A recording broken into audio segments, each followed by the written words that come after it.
warahmatullahi wabarakatuh. Perkenalkan, saya Elwinda Afnatomi dari kelompok 2 Klinik Sanitasi Prodi Sarjana Terapan Sanitasi Lingkungan jurusan Kesehatan Lingkungan Poltekkes Kemenkes Padang akan menampilkan video pelayanan kesehatan lingkungan penyakit TB paru di Puskesmas. Selamat menyaksikan. Pelayanan kesehatan lingkungan adalah kegiatan atau serangkaian kegiatan yang ditujukan untuk mewujudkan kualitas lingkungan yang sehat, baik dari aspek fisik, kimia, biologi, maupun sosial untuk mencegah penyakit atau gangguan kesehatan yang diakibatkan oleh faktor resiko lingkungan. Kegiatan pelayanan kesehatan lingkungan di Puskesmas ada 3. Yang pertama, konseling, yang kedua, inspeksi, dan yang ketiga, intervensi. Alur pelayanan kesehatan lingkungan di Puskesmas. Yang pertama, pasien menuju ruang pendaftaran, lalu pasien menuju ruang pemeriksaan umum. Apabila pasien didiagnosa menderita penyakit berbasis lingkungan, maka pasien harus dirujuk ke ruang pelayanan kesehatan lingkungan. Setelah dilakukannya konseling, maka selanjutnya pasien mengambil obat di ruang farmasi.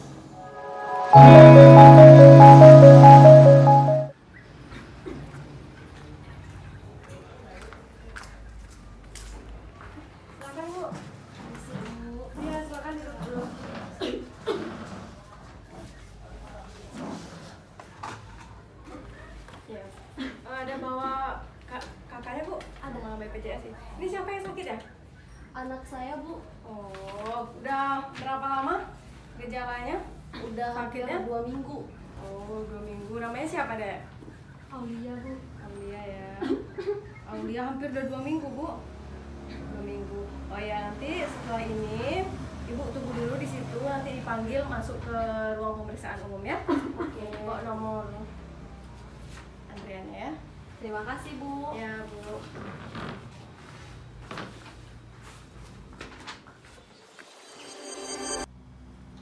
Permisi, dokter. Iya. Ini mau ngasih data pasien tadi. Oke. Coba lihat dulu. Tadi itu dia gejalanya batuk-batuk, dokter. Oh ya, nanti saya panggil ya, Dok. Iya, makasih. Iya. Antrian nomor 12 atas nama Aulia. Iya, Bu. Ya, Bu, masuk, Bu. Sabar.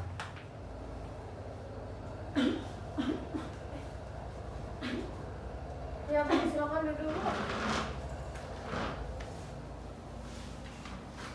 Adiknya yang sakit ya, Aulia.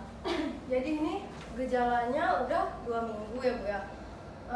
Terus ini selain batuk-batuk, berdahak nggak, Bu, batuk? Iya, batuknya berdahak. Oh, berdahak. Terus dia demam nggak, Bu?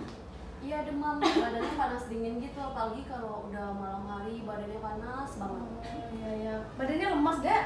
Iya, Bu. Oh, lemas. Iya. Jadi karena adiknya batuk-batuk terus berdahak, tapi ada muntah darah gitu nggak? Kalau muntah enggak, cuman dia tiap pagi pasti ngeluarin dahak. Oh iya.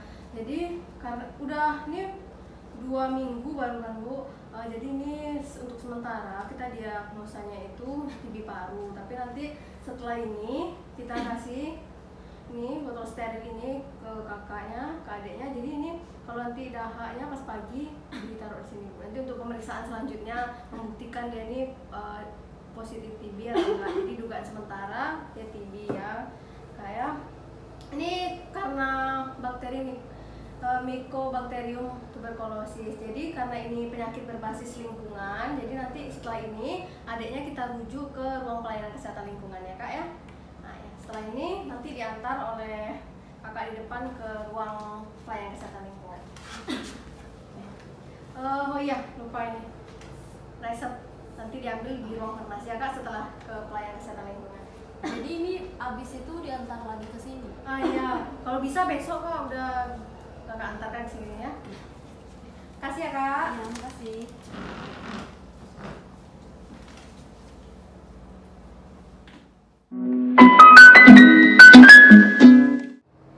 Konseling adalah hubungan komunikasi antara tenaga kesehatan lingkungan dengan pasien yang bertujuan untuk mengenali dan memecahkan masalah kesehatan lingkungan yang dihadapi. Ada 6 langkah dalam kegiatan konseling yang biasanya disingkat dengan 17. Sa, salam dan sambut. T, tanyakan. U. Uraikan. Tu. Bantu. J. Jelaskan. Dan U. Ulangi. Permisi Kak. Iya Kak, Kak, ini tadi ada pasien dari pemeriksaan umum. Jadi tadi katanya kata dokternya ini menderita penyakit berbasis lingkungan Kak. Jadi kata dokternya rujuk ke sini. Oke, suruh masuk aja ya Kak. Makasih ya. Terima kasih.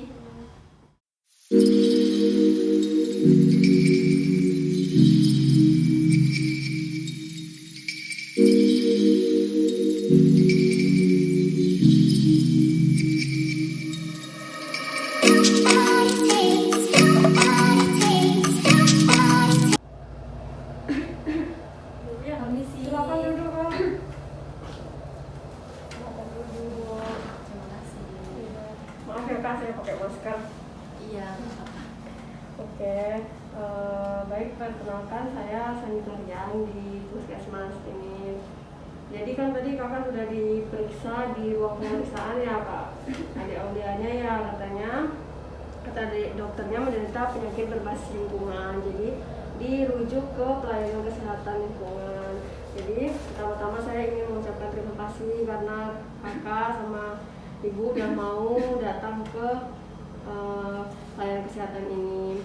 Jadi kata dokternya kena TB paru, gejalanya TB paru, cuman belum positif karena besok baru pemeriksaan di laboratoriumnya ya. Oh, udah 2 minggu katanya kan. Ini berarti batuk-batuknya itu memang udah dari 2 minggu. Iya, udah 2 minggu yang lalu. Oh, 2 minggu. Terus ada nggak sih keluarga yang menderita selain adiknya Bu? Sebelumnya ada. Oh, siapa Bu? Kakaknya. Oh, kakaknya. Sebelumnya kakaknya juga sakit tapi sekarang udah sembuh. Oh, kakaknya ya, berarti balita nggak ada yang kena? Iya. Nggak ada yang kena. Terus kalau misalnya di rumah kakak nih, kalau pada siang hari itu gimana keadaan yang gelap atau terang gitu? Iya, maksudnya kita kan di rumah itu nggak, cahaya matahari itu nggak masuk ke dalam. Jadi paling penerangannya cuma pakai lampu. Oh, pakai lampu, jadi gelap ya berarti kak kalau malam, Iya. kalau siang ya. Iya. Terus di rumah kakak gimana ventilasinya? Itu ada, cuman Berfungsi nggak ya kak? Dengan baik gitu, bisa udara keluar masuk gitu kan? nggak juga sih, soalnya pas siang-siang gitu, apalagi pas panas-panas itu panas juga, anginnya nggak masuk dalam. Oh, itu untuk seluruh ruangan, kamar gitu juga kak? Kamar, jadi kan gini, rumah kami kan itu bersampingan sama rumah tetangga. Iya. Dan dindingnya itu nyatu gitu loh, jadi kita nggak punya ventilasi buat yang dalam. Oh, punya ventilasi jadi makanya ya. Iya. Terus kalau misalnya lantai rumah kakak gimana kak? Di semen atau tanah aja atau gimana? Lantainya keramik. Nah, kita ada Oh, keramik. lantainya keramik ya. Oh, ini adiknya tidurnya gimana? Ada sama orang lain atau adik tidurnya sendiri? Sama orang lain. Oh, sama Ada siapa? adik saya. Oh, sama adiknya tidur ya. Oh, jadi adik ini kalau batuk misalnya itu dahaknya itu dibuangnya kemana biasanya? Biasanya ke WC. Oh, ke WC ya. Terus kalau biasanya adik batuk gimana? Ditutup nggak mulutnya? Enggak. Biasanya. Dibiarin aja ya batuk gitu. Terus kalau itu alat makannya gimana Bu? Adiknya? Dipisah sama anggota keluarga atau enggak? Enggak, kita gabung aja, nggak ada dipisah. Oh, jadi gabung aja seluruhnya ya. Iya. Nah, jadi kan berdasarkan tadi yang kata dokter bilang kalau adiknya itu menderita TB paru karena dilihat dari gejalanya batuk-batuk. Nah, terus ini batuknya ini berdahak nggak sih kak? Iya, batuknya berdahak. Berdahak, pernah berdarah nggak? Enggak. Oh ya, ini tuh karena bakteri Mycobacterium tuberculosa. Jadi ini setelah kita melakukan setelah saya tadi memberikan pertanyaan kepada adik dan ibu, dapat kita simpulkan bersama-sama bahwa permasalahan yang menyebabkan adik ini bisa terkena TB paru itu yang pertama karena ventilasi rumah atau dapur itu tidak memenuhi syarat. Kenapa saya bisa bilang seperti itu? Karena tadi kan seperti yang ibu jawab bahwa ventilasi rumah itu tidak dapat memberikan pertukaran udara gitu kan. Terus tadi itu juga rumah ibu walaupun siang hari kalau nggak dihidupkan lampu itu gelap ya kan. Nah terus yang kedua masalahnya itu bisa karena perilaku tidak higienis. Kenapa saya bilang perilakunya kurang higienis atau tidak higienis? Karena tadi kan ada ketika adek batuk tidak ditutup, dibiarkan saja terbuka. Kemudian peralatan makan adiknya dicampur aja sama anggota keluarga yang lainnya. Jadi saran yang dapat diberikan untuk ventilasi rumah atau dapur yang tidak memenuhi syarat ini, yang pertama itu bisa dengan memperbaiki lubang ventilasinya. Terus pada siang hari jendela rumah ibu tuh diharapkan dibuka gitu agar sirkulasi udaranya itu bagus, lancar gitu. Terus misalnya kalau ventilasinya kurang juga, ibu bisa menggunakan ventilasi buatan, bisa misalnya dengan menggunakan AC atau kipas angin. Kemudian untuk perilaku tidak higienis ini, adiknya ini kalau misalnya batuk tolong ditutup, jadi nggak tidak berterbangan nanti ke orang lain kena ya dek ya. Terus ibu kalau bisa peralatan makan adiknya ini dipisah dengan anggota keluarga yang lain, kemudian peralatannya itu dijemur gitu. Terus jaga kebersihan ya dek ya, jaga kebersihan, pokoknya mandinya tetap harus teratur ya, ganti bajunya. Kemudian istirahat, jangan lupa nih, karena sakit kita tetap harus istirahat ya biar staminanya ada lagi. Terus makanannya harus dijaga. Nah terus ini Bu, kalau bisa kan adiknya yang masih sakit, jadi tidurnya harus terpisah dengan adiknya yang tadi ya, biar adiknya untuk sementara ini sampai sembuh, benar-benar sembuh, tidurnya sendiri aja dulu. Nah gitu aja. Jadi itu sarannya ya. Setelah ini Bu, tindak lanjutnya kami itu biasanya akan turun atau inspeksi ke rumah ibu. Biasanya itu 1 kali 24 jam. Berarti besok ya Bu ya. Jadi kira-kira biasanya jam berapa? Itu sekitar jam 2 aja. Oh jam 2 ya. Jam 2 bisa ya ibu di rumah ya. Oke, di sini nih kami ada menyediakan leaflet TV Paru. Jadi bisa untuk informasi tambahan lah untuk ibu bisa dibawa pulang. Oke, jadi tadi kita ulang dulu ya. Sarannya tadi untuk adanya gimana kalau batuk setelah ini? Harus ditutup. Harus ditutup. Terus ibu ya, tadi peralatannya dijemur, terus kalau bisa ventilasinya diperbaiki lagi. Oke, itu aja deh. Jadi besok kita ketemu lagi di rumah ya Bu ya, jam 2. Oke. Makasih ya Bu udah mau datang ke klinik pelayanan kesehatan ini. Bu, isi Bu mau ambil obat. Oh ya dulu ya, bentar ya.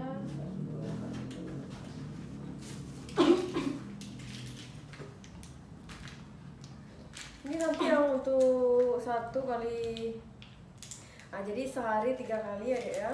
Ini yang sehari 2 kali, ini yang sehari sekali, sama yang ini untuk 1 kali. Iya Bu. Jangan lupa ya diminum obatnya Bu. Nanti Bu ya. Setelah dilakukannya konseling, dapat disimpulkan bahwa ada 2 masalah dugaan penyebab pasien menderita penyakit TB paru. Yang pertama, ventilasi rumah tidak memenuhi syarat. Yang kedua, perilaku tidak higienis.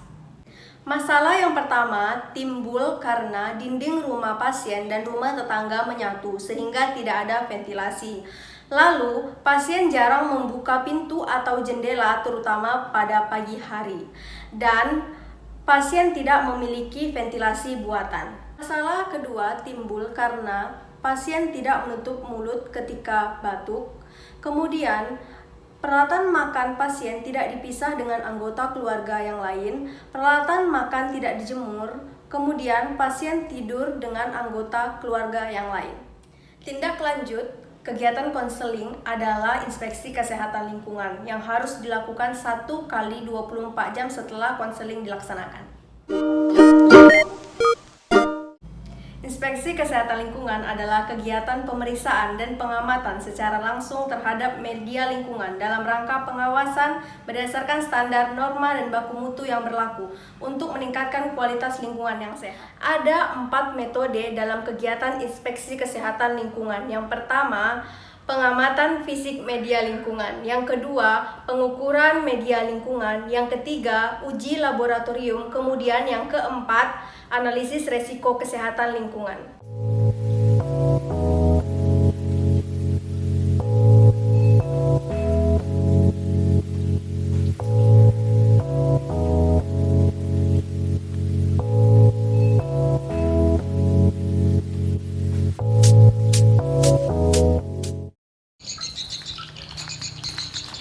Assalamualaikum Kak. Waalaikumsalam.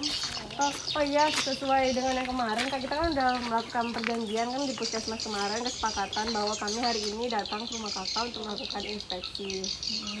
Nah yaudah, nanti mungkin Kak, kami itu ya Kak melihat kamar Kakak dan ruangan-ruangan lainnya. Jadi nanti kami bakalan ngecek intensitas cahaya di kamar atau ruang Kakak pakai luxmeter. Kemudian kami akan mengukur luas ventilasi Kakak pakai meteran ini. Boleh kami masuk Kak ke dalam Kak? Ya silakan. Oke, Kakaknya udah bagus nih, udah pakai masker ya. Setelah dari puskesmas kemarin, setelah kita melakukan konseling. Oh ya, ini jendelanya memang ditutup, walaupun pada pagi hari, siang hari memang selalu ditutup ya jendelanya Kak? Iya Kak, selalu ditutup. Oh, ditutup karena gimana Kak? Karena dekat kandang ayam makanya ditutup terus Kak? Iya sih Kak, soalnya males juga kan bau nanti. Oh iya, soalnya kan kalau kita ini tuh lebih baik rumah kita tuh dibuka jendelanya sama pintunya, terutama pada pagi hari biar udara itu masuk, sirkulasi udaranya itu bagus gitu Kak. Terus Kakak biasanya buang ludah atau riak di mana Kak? Di situ sih Kak. Oh di situ, di sini. Oh di sini Kakak biasanya buang sini ya. Oke. Terus Kakak gimana nih? Batuknya kalau batuk ditutup nggak? Enggak sih Kak. Oh iya, jadi seharusnya kan setelah kemarin kita konseling Kakak selanjutnya ini kalau misalnya Kakak batuk ditutup, tapi pakai bagian sini gitu, jangan pakai tangan tuh. Nanti abis Kakak batuk, harusnya Kakak megang-megang yang lain gitu. Jadi tadi setelah kami melakukan inspeksi, kami sudah melihat rumah Kakak, dapur Kakak, terus melihat ventilasinya, intensitas cahayanya, terus melihat tempat pembuangan ludah Kakak. Jadi kami tahapan selanjutnya itu kami akan melakukan intervensi. Nanti ada 4 kegiatan. Yang pertama itu nanti kami akan melakukan penyuluhan, kemudian perbaikan dan pembangunan sarana di rumah Kakak, kemudian mengembangkan teknologi tepat guna, kemudian rekayasa lingkungan. Mungkin besok kami akan izin ke Bu RT dulu untuk melakukan penyuluhan. Ya, Kak. Kami pamit ya Kak ya, makasih Kak.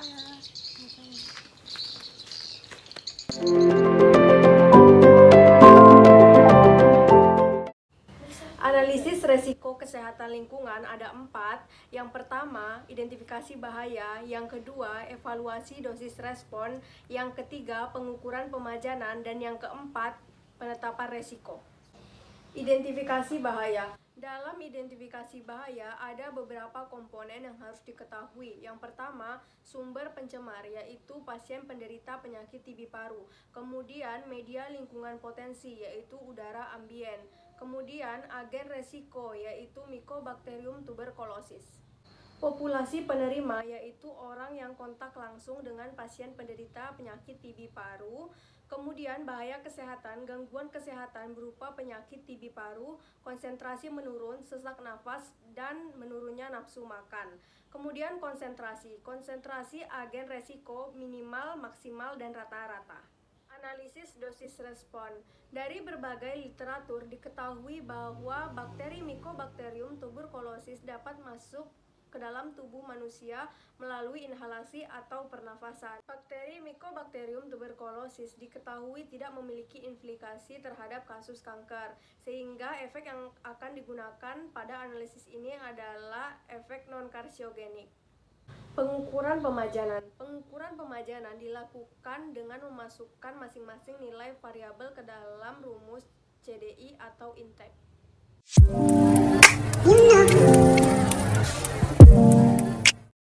Penetapan resiko. Dalam penetapan resiko, nilai CDI atau ITEK yang telah diketahui dibagi dengan nilai RFC. Apabila diketahui nilai RQ kurang dari atau sama dengan 1, maka agen resiko Mycobacterium masih dapat dikatakan aman. Apabila RQ lebih dari 1, maka agen resiko Mycobacterium tuberculosis dapat merugikan kesehatan.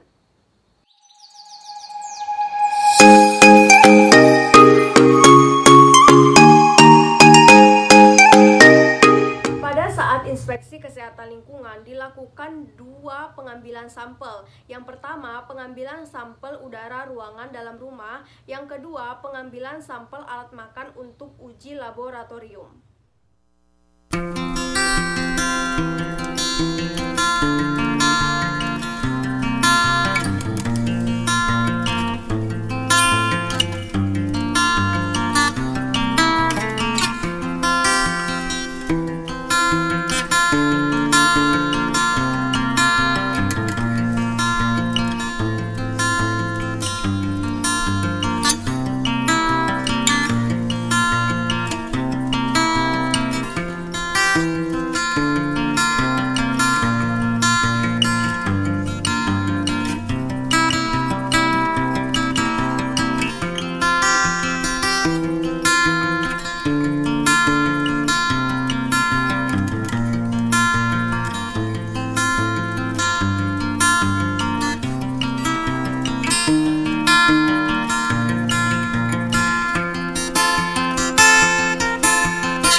hasil inspeksi kesehatan lingkungan yang telah dilakukan, dapat disimpulkan bahwa masalah atau penyebab pasien penderita penyakit TB paru ada dua. Yang pertama, lingkungan rumah pasien tidak memenuhi persyaratan karena ventilasi tidak ada, kemudian jendela atau pintu tidak dibuka terutama pada pagi hari, lalu intensitas cahaya ruangan kurang. Masalah kedua yaitu perilaku tidak higienis. Karena pasien tidak menutup mulut ketika batuk, pasien membuang riak atau dahak sembarangan, peralatan makan pasien tidak dipisah dengan anggota keluarga yang lain, peralatan makan tidak dijemur, dan pasien tidur dengan orang lain. Tindak lanjut kegiatan inspeksi kesehatan lingkungan yaitu intervensi kesehatan lingkungan.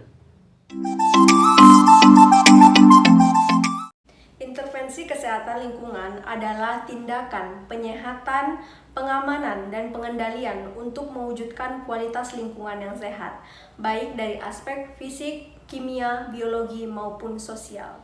Kegiatan intervensi kesehatan lingkungan pada penderita penyakit TB paru yang pertama, komunikasi, informasi, dan edukasi, serta penggerakan atau pemberdayaan masyarakat. Kita melakukan penyuluhan kepada warga sekitar rumah pasien mengenai penyakit TB paru. Assalamualaikum warahmatullahi wabarakatuh. Selamat sore Bapak, Ibu, Kakak, Adik sekalian. Perkenalkan, saya Elwinda Afinatomi, sanitarian dari Puskesmas Talang, ingin melakukan penyuluhan kepada kita semua mengenai penyakit TB paru.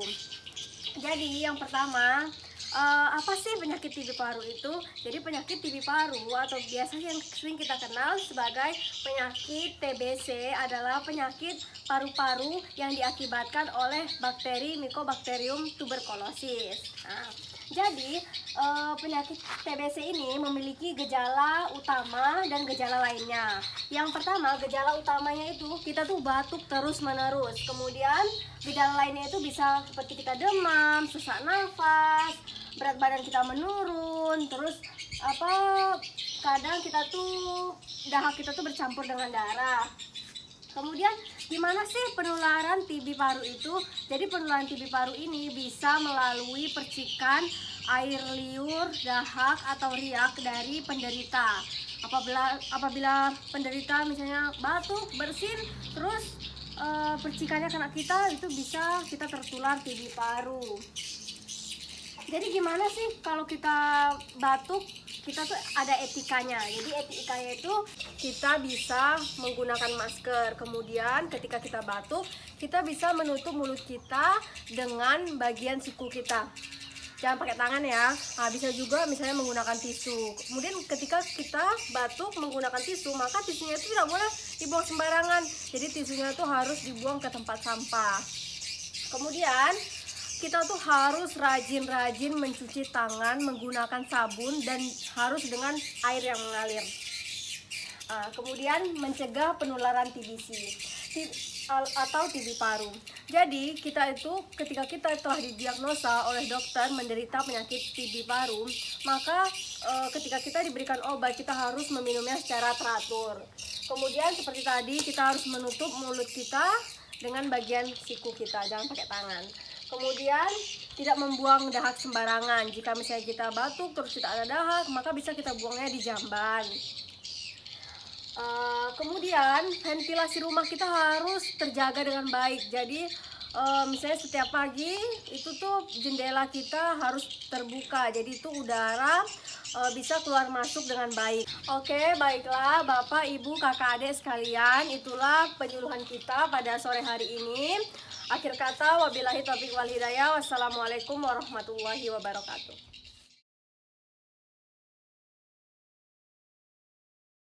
Yang kedua, perbaikan dan pembangunan sarana.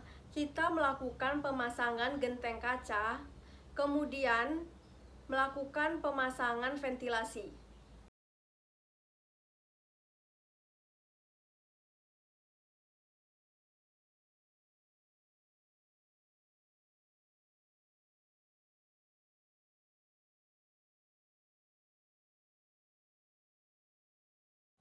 Yang ketiga, yaitu pengembangan teknologi tepat guna. Kita melakukan pemasangan ventilasi buatan, yaitu kipas angin.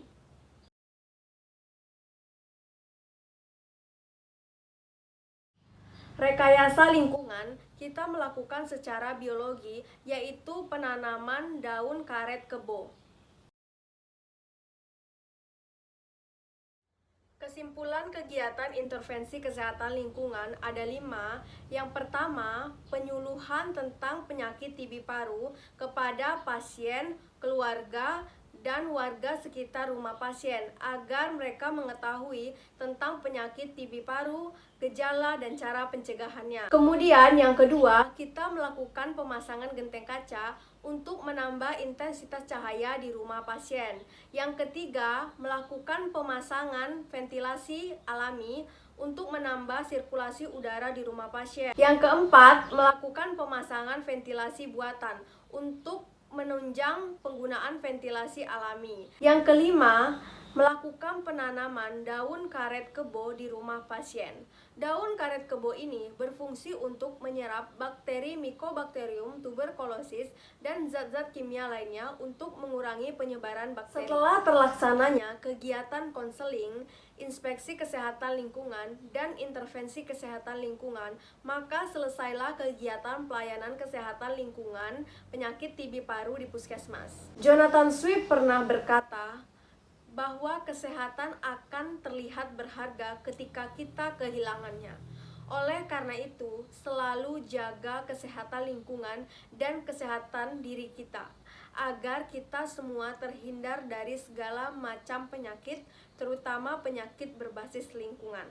Salam sehat dari Sanitarian.